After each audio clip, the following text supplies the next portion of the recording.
As stocks flirt with record highs in the U.S., investors are keeping a close eye on Europe as central bankers flood the Eurozone with liquidity and a massive $1.2 trillion stimulus program, which began in March. But where in Europe are the best opportunities? Michael Hewson is the chief market analyst at CMC Markets and joins me now from London. And Michael, do you see more opportunity in Europe than the U.S.? I mean, the FTSE 100 is up over 9% since the start of the year. That's better than U.S. equities. Yeah, it certainly is. But actually, if you look at the mid-cap index here in the UK, the FTSE 250, that continues to make record highs. Now, I think you can look on that as a honeymoon period, I think, in the wake of this month's unexpected election victory by the Conservative Party. Certainly, the FTSE 250 does have a habit of outperforming the FTSE 100, simply, I think, because investors tend to overlook that index, and simply because the FTSE 100 is more geared internationally. FTSE 250 is much more domestically focused, and it was depressed due to concerns, I think, about the Labour Party's potential impact on UK economic policy. There are also pockets, I think, in Europe. I think the DAX is slightly overpriced, but I certainly think if you look at, say, for example, France or Italy, you may actually find some pockets of value there. Well, let's talk about that. Which countries in Europe do you like? You mentioned Germany. What about Britain?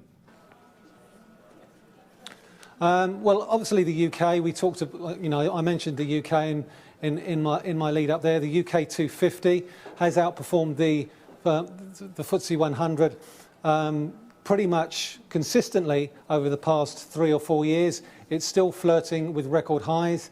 The likelihood is that it will continue to push higher. Some of the companies, I think, that have been in focus this week have been companies like Vodafone in the telecom sector.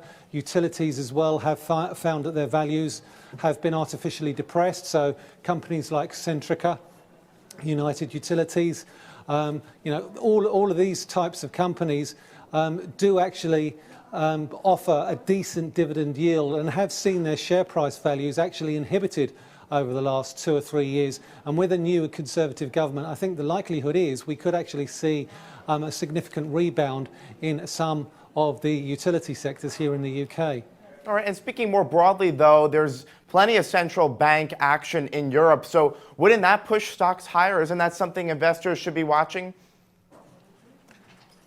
I certainly think so, but I would warn against the DAX. I think there's potential for a little bit of a reversal in the DAX, simply because of how far it's come higher over the course of the last 6 to 12 months. I would probably be looking for stocks in countries like Italy or France, simply because we're nowhere near the highs that we saw in 2007. So, companies like Telecom Italia, for example, would probably be an area that you may want to look at. Also, I think here in the UK, Vodafone is proving to be quite popular. Right. I think largely as a result of speculation about a Liberty Global bid for the company. All right, Michael Hewson from CNBC Markets with us now from London. Thanks for your time. Thank you. I'm Scott Gamm, and you're watching The Street.